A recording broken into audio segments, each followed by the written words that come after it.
საღამომშვიდობისა, მოგესალმებით. ვიწყებთ ჩვენს მორიგ პირდაპირ ჩართვას პლატფორმაზე მშობლის კიური. ვიცით, რომ რამდენიმე წუთი სჭირდება ხოლმე ამ შეტყობინების მისვლას მსმენელამდე, ამიტომ ტრადიციულად მცირე შესავალს გავაკეთებ, ვისარგებლებ ამ პატარა პაუზით, რაც გვაქვს ხოლმე ჩართვის დაწყებამდე. მადლობა მათ, ვინც ოპერატიულად შემოგვიერთდა და გვადევნებ თვალს.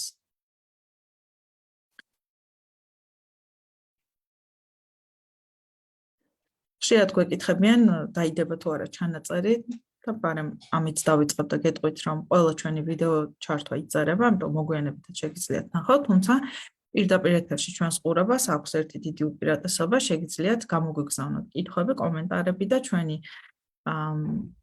სტუმარი, როგორც წესი, ამ წურო პასუხს გაგცემთ მათზე.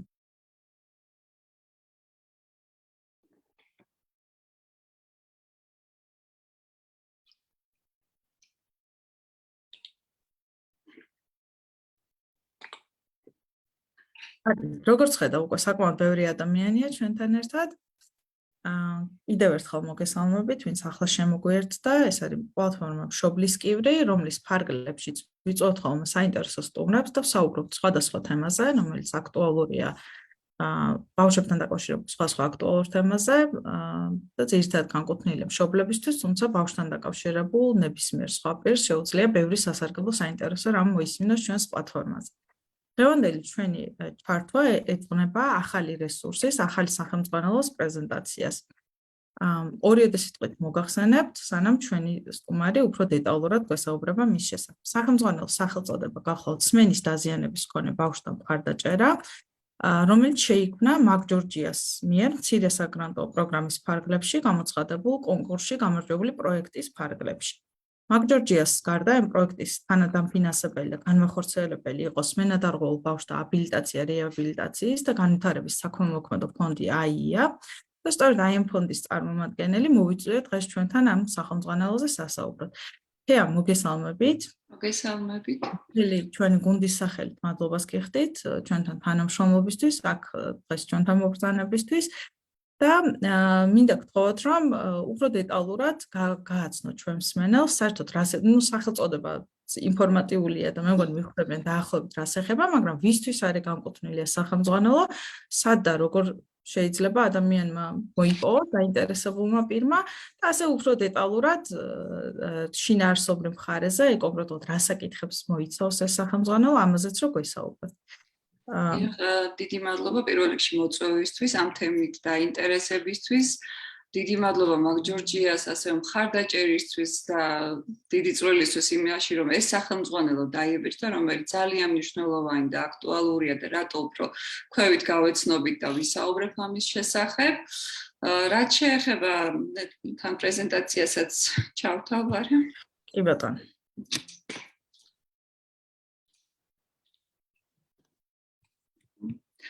მოკლედ ვისაუბრებ ჯერ ჩვენს შესახებ, ვინ ვართ და საიდან, ანუ ფონდის შესახებ. ჩვენი ფონდს რაც შეეხება საქველმოქმედო ფონდი AIA დაარსდა 2016 წლის 14 აპრილს Smart Capital ჯგუფის სოციალური პასუხისმგებლობის ფარგლებში ხარტიშვილების ოჯახის მიერ იყო ინიციირებული ამ ფონდის დაარსება.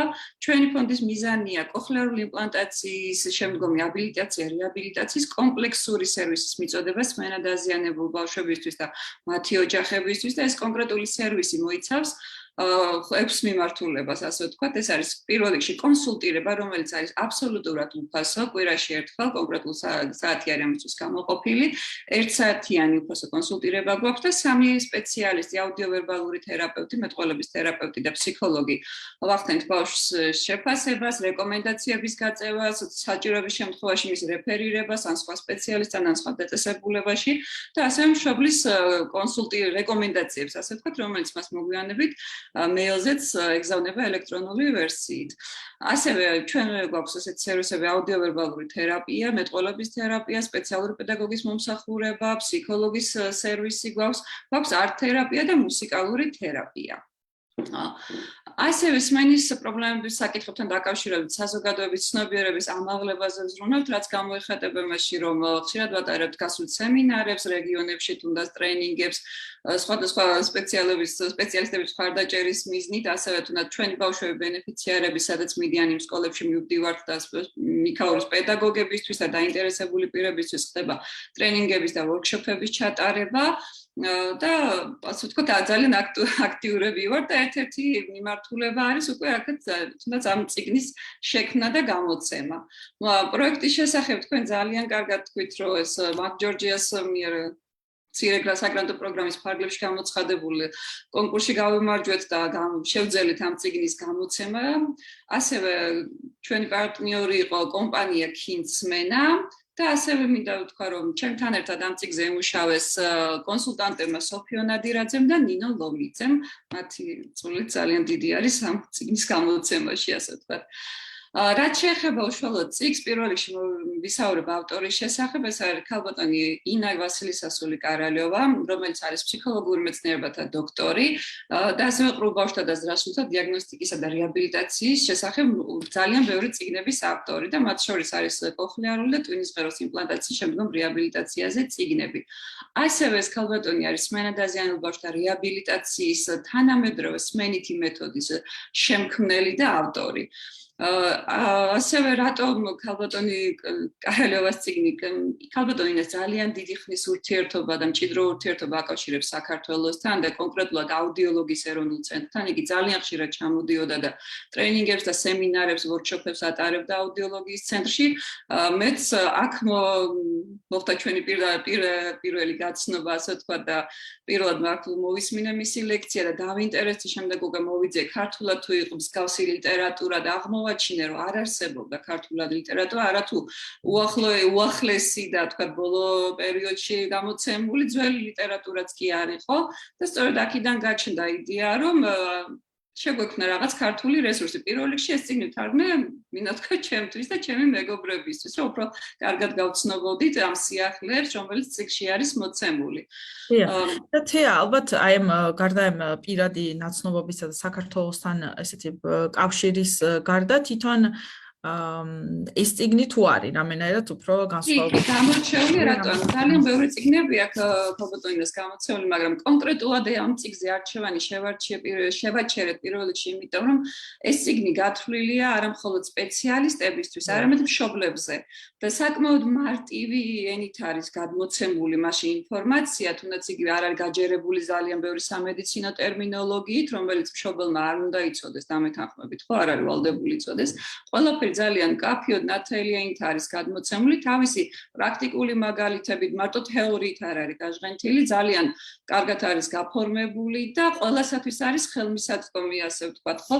ეს არა მხოლოდ მშობლებისთვის, გათვლილია მომიჯნავე დარგის სპეციალისტებზეც, რომელთაც პატარა ასაკის ბავშვთან აქვს შეხება. სტუდენტებზეც, რომლებიც ეხლა ეცნობიან ამ პროფესიას და ეხლა ეუფლებიან, ასე ვთქვათ, აუდიოვერბალურ თერაპიას, ან თუნდაც მეტყველების თერაპიას. ეს ყველაფერი არის გათვალისწინებული ამ წიგნში და სწორედ ამიტომ გადავწყვიტეთ, რომ ეს წიგნი აგვერჩია და გვეთარგმნა. რას შეეხება თვითონ წიგნში მთავარი აქცენტები კეთდება, თუნდაც ესეთ მნიშვნელოვან დეტალებზე, რა მნიშვნელობა აქვს ადრეულ დიაგნოსტიკას, ხო? ანუ ეს წიგნი დაინტერესებს მშობელს, რომელსაც ეჭვი აქვს, რომ მის შვილს აქვს სმენის დაზიანება, ან უკვე დიაგნოსტირებული აქვს, ხო? რასთან აქვს საქმე, როგორ ამოიცნოს, რა გააკეთოს, ეს ამ ყველაფერს გაეცნობა წიგნში. თუნდაც იგივე ადრეულ დიაგნოსტიკის მნიშვნელობა, რატო არის მნიშვნელოვანი, დროულად აღმოჩნდეს, რომ ბავშვს აქვს სმენის დაზიანება. დღეს უნდა ვთქვა, რომ ეს შესაძლებელია საქართველოში 2018 წლის მარტიდან თუ არ ვცდები, საკანონმდებლო დონეზე არის უზრუნველყოფილი ადრეული სკრინინგის პროგრამები სამშობიაროში და ანუ დაბადებისთანავე შესაძლებელია აღმოუჩინოთ ბავშვს სმენის დაზიანება. რაც უფრო ადრე აღმოუჩენს ამ პრობლემას, ასე ვთქვათ, უფრო ადრევე მოხდება უკვე ინტერვენცია და ჩარევა სხვადასხვა სპეციალისტების და ადრეული ჩარევა დამეთანხმებით, რომ უკეთეს შედეგს იძლევა და განსაკუთრებით გამოყოფილი აქვს ავტორს ამ ციგში კრიტიკული პერიოდების სმენის და მეტყველების განვითარების და წარმოიდგინეთ სმენის განვითარების კრიტიკული პერიოდი არის 3 წლამდე. ანუ რამხელა მნიშვნელობა აქვს 3 წლამდე დიაგნოსტირებულ სმენის დაზიანებას, რომ დროზე მოხდეს უკვე სმენის პროთეზირება, სმენის პროთეზირება გულისხმობს სასმენი აპარატების მორგებას, კოხლეარული იმპლანტაციის გაკეთებას. ადრე თუ კი ადრეულ ასაკში და თვეების ბავშვს ვერ არგებდნენ სასმენ აპარატს, დღეს უკვე შესაძლებელია 3-6 თვიდან ბავშვს მოვარგოთ სასმენი აპარატი. 1 წლიდან უკვე შესაძლებელია დაახლოებით 1 წლიდან რომ კოხლეარული იმპლანტაცია ჩაუტარდეს მას და ბავშვი იყოს სმენის ხმების სამყაროში. და მიიღოს სრული ინფორმაცია გარშემო არსებული, ასე ვთქვათ, ხმების და ყველანაირი ბუნებრივი მოვლენების, რა ვიცი, ფაქტების და იმის შესახებ, ხო? ეს ყველაფერი არის ძალიან დეტალურად გაწერილი ამ ჩვენს წიგნში და რასაც გაეცნობა არა მხოლოდ მშობელი, არამედ მომიჯნავე დარგის სპეციალისტებიც. და ძალიან დიდი მნიშვნელობა აქვს ამ სპეციალისტების ინფორმირებულობას, თუნდაც იმიტომ, რომ ძალიან ხშირად სმენის დაქვეითება შეიძლება განვითარდეს ანა დაბადებისთანავე არ გამოჩნდეს, არამედ განვითარდეს მოგვიანებით, ხო? მაგალითად, თუ კი ხშირი ოტიტები აქვს ბავშვს და თუნდაც პედიატრმა უნდა იცოდეს, რომ თუ კი ბავშვს ხშირად აქვს ყურის ანთებები, მან შეიძლება გამოიწვიოს სმენის დაქვეითება და მისცეს რეკომენდაცია, რომ წელიწადში ერთხელ მაინც გადამოწდეს ბავშვის სმენა, რომ ვიყოთ დაზღვეულები და არ გაგვეპაროს სადღაც რაღაცა, ხო? ასევე მნიშვნელოვანია თუნდაც მშობელმა რა ნიშნებით უნდა აღმოაჩინოს თავის დროზე შვილს, რომ შესაძლებელია ქონდეს სმენის დაქვეითება. მაგალითად, ეს არის, რომ თუ კი მშობიარობისას ბავშვს აღმოაჩნდა მაღალი ბილირუბინი, ან თუ კი მას მიცინის ჯგუფის მედიკამენტებით მოუწიათ მისი მკურნალობა რაღაც გარკვეული რისკ ჯგუფების გამო, ეს ამ ყველაფერმა შესაძლებელია გამოიწვიოს სმენის დაზიანება და სასურველია მშობელი ამაზე იყოს ინფორმირებული, რომ დროულად მოახდინოს რეაგირება, რაღაც გარკვეული პერიოდის მერე გადავამოწმოთ სმენა და დროულად გავეხმაროთ, ასე ვთქვათ, ჩვენ პატარას. ასევე აქ არის გარკვეული ნიშნები, რას უნდა მიაქციოს მშობელმა ყურადღება, რომ ცოტა მოგვიანებითაც შესაძლებელია აღმოაჩინოთ ეს პრობლემა, ხო? ძალიან ხშირად არის ხოლმე, რომ გვიან დიაგნოსტირებული ბავშვები რომ მოდიან მშობელს რომ ეკითხები, თქვათ, აი კარის გაჯახუნების ხმა ესმოდა. ამ შემთხვევაში კარის გაჯახუნების ხმა კი არის ის ვიბრაციას, გრძნობს ჰაერნაკადს, გრძნობს და ამაზე აქვს რეაქცია და ამან არ უნდა მოგვატყუოს არავითარ შემთხვევაში. ამიტომ მშობლებმა ვურჩევდი, რომ გაეცნონ ამ წიგნში, აი რა ნიშნებით შესაძლებელია აღმოუჩინონ თავიანთ შვილს სმენის დაზიანება, ხო? თუნდაც ის, რომ წლის წინახევრის 2 წლის ასაკში ბავშვი არ მეტყველებს, გვიან დაიწყო მეტყველება, ან მეტყველებს ძალიან მწირი ლექსიკური მარაგით, ან გაშტერდება, თქვათ, სახეზე ბაგეებზე, როდესაც რაღაცას ეუბნებით. თუ კი პატარა ასაკში არ აქვს უეცარ მაღალ ხმებზე რეაქცია და არ იხედება მოსაუბრის მხარეს, ხო? თვეების ასაკში, თუ კი ტელევიზორს უსმენს ძალიან ახლოს და ძალიან ხმამაღლა რთავს, ეს ნიშნები ყველაფერი რო ეცოდინება მშობელს დროულად შეძლებს ამ ვთქვათ პრობლემის აღმოჩენას და მე დახმარებას. ადრეულ ეტაპზე მნიშვნელოვანი ამ ყველაფრის ცოდნა, როგორც სპეციალისტებისთვის, ასევე და მომიჯნავე დარგის სპეციალისტებისთვის, ასევე მშობლებისთვის. რაც შეეხება თვითონ სახელმძღვანელოს რო განვიხილოთ, რის შესახებაა ეს სახელმძღვანელო, უბრალოდ მოკლედ ჩამონათვალსაც რომ გავეცნოთ, საკმარისი იქნება ამის ეს ინფორმაციაც მე მგონი, რამდენად მოიცავს ყველა სფეროს ეს წიგნი. ანუ ეს არის პირველ რიგში იწყება რეკომენდაციები მშობლებისა და სპეციალისტებისთვის. განხილულია, რატო შეიძლება ბავშვს ცუდად ესმოდეს, რა იწვევს ამ ყველაფერს და აქ ხედავთ, რომ გამოყოფილია ქვეთავების მიხედვით ეს ყველაფერი და ჩამოწერილია, როგორ ხდება ბავშვებში სმენის დიაგნოსტიკა, ხო, რა პროცედურებს მოიცავს ეს, არა მხოლოდ ადრეული სკრინინგი, არამედ სხვადასხვა ეტაპზე ხდება უკვე სხვადასხვა პროცედურით ხდება ამის დიაგნოსტირება და ადრეულ ეტაპზევე შეიძლება აღმოვაჩინოთ, აქვს სმენის დაზიანება, როგორი ტიპისა აქვს, რომელი ხარისხის აქვს. ბავშვს ასევე საუბარია იმ ტექნიკურ ხელსაწყოებზე, რომლებიც ეხმარება ბავშვს, რომ გაიუმჯობესოს სმენა, ეს არის სასმენი აპარატები, FM სისტემები, კოხლეარული და ტვინის ღეროს იმპლანტები. როგორ ხდება სმენა დაზიანებულ ბავშვთა სწავლება? და როგორ დავეხმაროთ ბავშვს ისწავლოს მოსმენა და მეტყველება და აქ ძალიან დიდი მნიშვნელობა აქვს, რომ როდესაც სმენის დაზიანება აქვს ბავშვს, დავიწყოთ პირველ რიგში რეაბილიტაცია არა მეტყველებით, არამედ მოსმენით. ბავშვმა თუ არ დაიწყო მოსმენა, მეტყველებას მას ასევე ვერ განუვითარებთ, ხო, რაღაც მექანიკურად რაღაცას დავასწავლით, მაგრამ ეს არ იქნება ის ბუნებრივი, რაც მას უნდა გქონდეს და ამიტომ ამას წიგნშიც გაეცნობით და კიდევ ერთხელ აღნიშნავ, რომ თუ კი ბავშვს აქვს სმენის დაზიანება, არავითარ შემთხვევაში არ ვიწყებთ მეტყველებით, ვიწყებთ სმენის და მოსმენის განვითარებით და თუ როგორ, რა მეთოდებით, რა პირობებში ეს ყველაფერი წიგნში ძალიან კარგად არის და დეტალურად გაწერილი. ასევე როგორ განვავითაროთ საკომუნიკაციო უნარები უკაცრავად.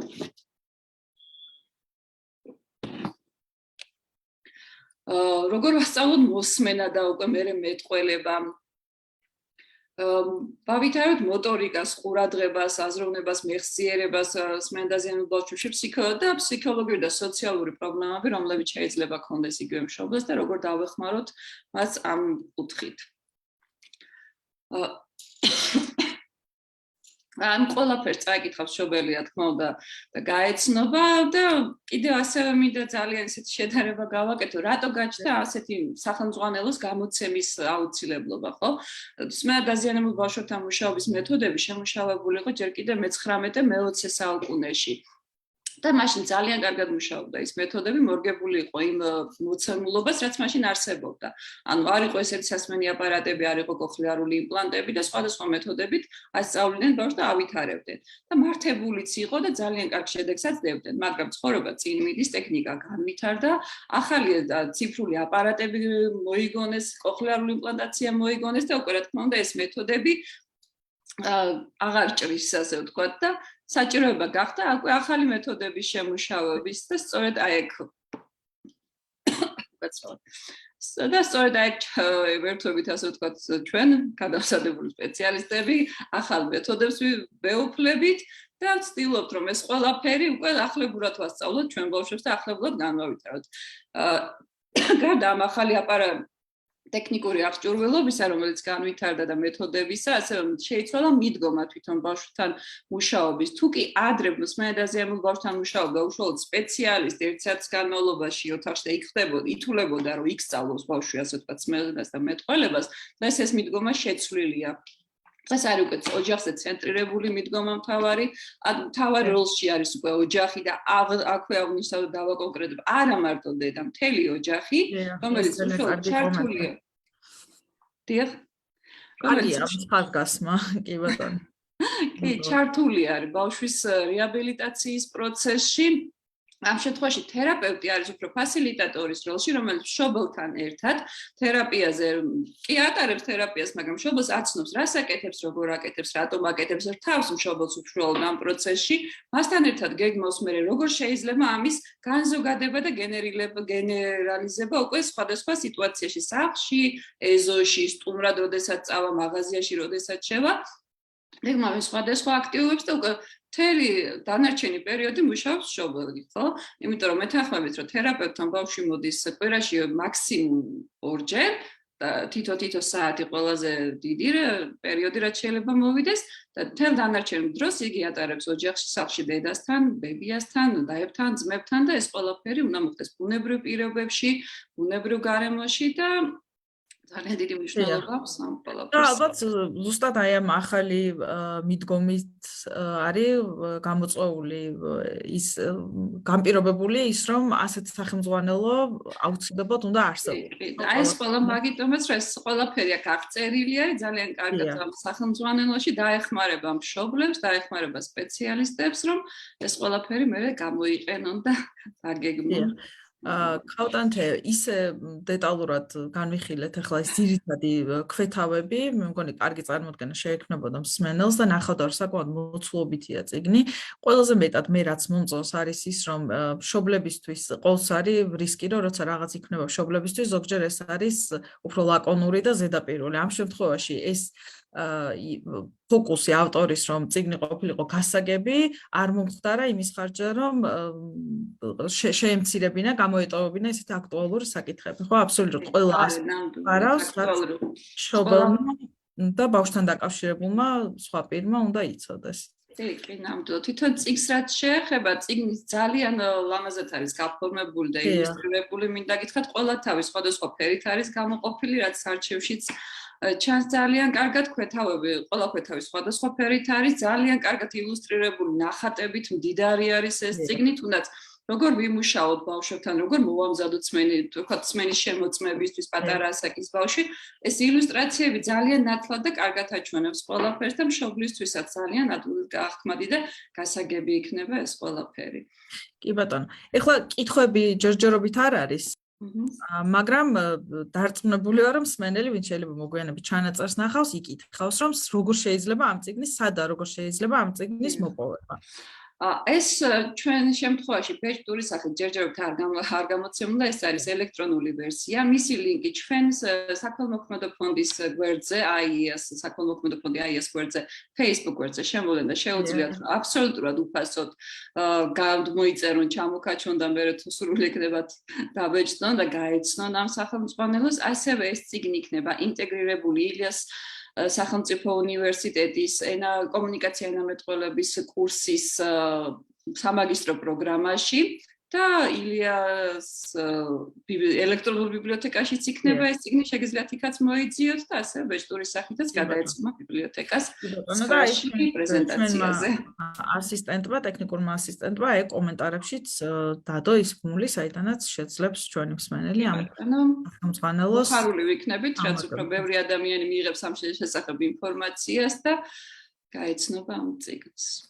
კი ბატონო, თეა, ეს იყო ჩვენი პრეზენტაცია ჩვენ პლატფორმაზე. მე ვიცი, რომ კიდევ არის დაგეგმილი ღონისძიება, ამის შესახებაც ხომ არ დავაანონსოთ, იქნებ ზოგიერთ ადამიანს ურჩევნია, რომ ეს ფიზიკურად შეხვდეს იმ ადამიანებს, ვინც ამ სახელმძღვანელოს შემუშავებაში მიიღო მონაწილეობა. კი ბატონო, გეპატიჟებით 9 ნოემბერს 2 საათზე ილიას უნივერსიტეტის ლიგამუსის ტერიტორიას სივრცეში, სადაც გვექნება ოფიციალური პრეზენტაცია ამ წიგნის და შეგიძლიათ იქ მობრძანდეთ, გაეცნოთ, შეგვხვდეთ, ვინც მიიღეთ მონაწილეობა ამ წიგნის თარგმნაში, დამუშავებაში და შექმნაში და გელოდებით უყვარს. ყველა დაინტერესებულ პირს. კი ბატონო. ძალიან დიდი მადლობა, თეა. ასეთი დეტალური ინფორმაციისთვის, დანარჩენს უკვე ჩვენი მსმენელი გაეცნობა და წაიკითხავს ალბათ თავად. მადლობა ბეკუნა ჯაფაშვილს, რომელსაც უზრუნველყო თარგმანი ჟესტურ ენაზე და პრინციპში დღეს მეტი კითხვები, კომენტარები ამ ეტაპზე არ გვაქვს, თუმცა მე დარწმუნებული ვარ, რომ საინტერესოა მსმენელის უკავშირი, ხო? დარწმუნებული ვარ, რომ იქნება კარგი შეფასება ამ სახელმძღვანელოს, თუმცა შეუძლიათ რომ დიდი მადლობა მოწვევისთვის. უღრმესი მადლობა. ჩვენთან თანამშრომლობისთვის. კარგით, დღეისთვის ამით გემშვიდობებით, მშვიდობიან საღამოს გისურვებთ. ნახვამდის. ნახვამდის.